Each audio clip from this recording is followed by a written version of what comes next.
We have been discussing about the environmental ethics with a special reference to life of the Buddha and teachings of the Buddha also.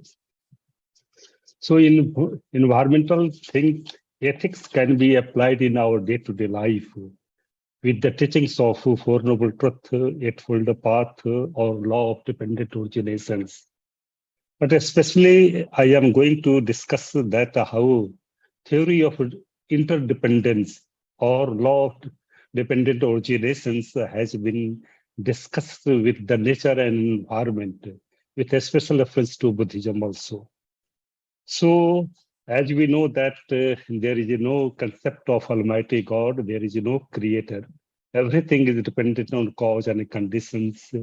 And whatever the things which are coming in our day-to-day life, they are based upon the cause and conditions, hetu and the pratyaya. And these have been nicely presented by our Acharya Nagarjuna in the text Madhyamakarika. And when he is discussing about the paṭiccasamuppāda, that is the law of dependent originations or theory of interdependence, he gives the three aspects of theory of interdependence. That is the idam pratyata, then nisvabhavata, and praspar ashrayata. These are the three aspects which have been discussed in a very detailed manner by Acharya Nagarjuna. When he says about the idam pratyata, it is said that everything is dependent on some cause and conditions. Now, whatever the dhammas which are taking place in our day-to-day life, they are based upon the hetu and the pratyaya. When he is talking about the nisvabhavata, that it means that mental and non-mental things are devoid of any essence, and everything is dependent on cause and conditions. And he says that all things are subject to impermanence, and that is why people are in a state of suffering, and the things are also subjected to soulless also. So this is the theory which has been discussed in Madhyamakarika when he is discussing about the nisvabhavata. The last aspect of paṭiccasamuppāda, when Acharya Nagarjuna he is discussing, he is saying about the praspar ashrayata, that there are four things which are related with the praspar ashrayata, that is the mutual dependence, coexistence, cooperation, and co-enjoyment. These four things which are related with the praspar ashrayata. And when we are talking about the man, nature, and environment, these four aspects, that is the mutual dependence, coexistence, cooperation, and co-enjoyment, these things are called is how the man is related with the nature and how the nature is causally related with the environment. How a personality in the form of mind and matter is related with the man, the animals, and the plants, and how the animals and plants are also causally related with the environment. We have to depend on the man, nature, as well as animals and plants also. The environment and the animals and plants are also dependent on the man also.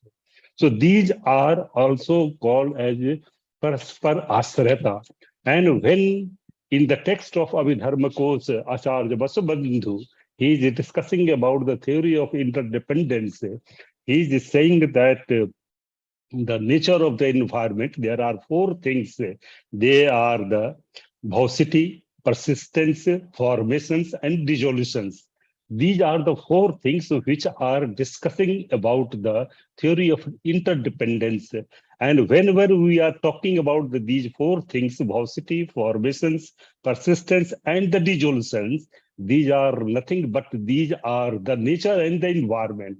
How the things are taking place in our day-to-day life, and how these four aspects are also related with the nature and environment. So these four things are very related with these things.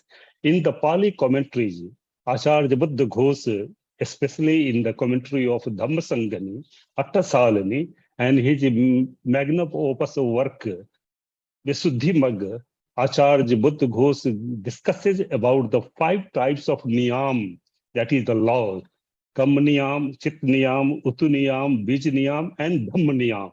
These are the 5 types of rules which he discusses about the man, nature, and the environment, how the man, nature, and environment are causally related with each other. And whenever he is discussing about the Dhamma Niyam, he says that all the persons are subjected to impermanence.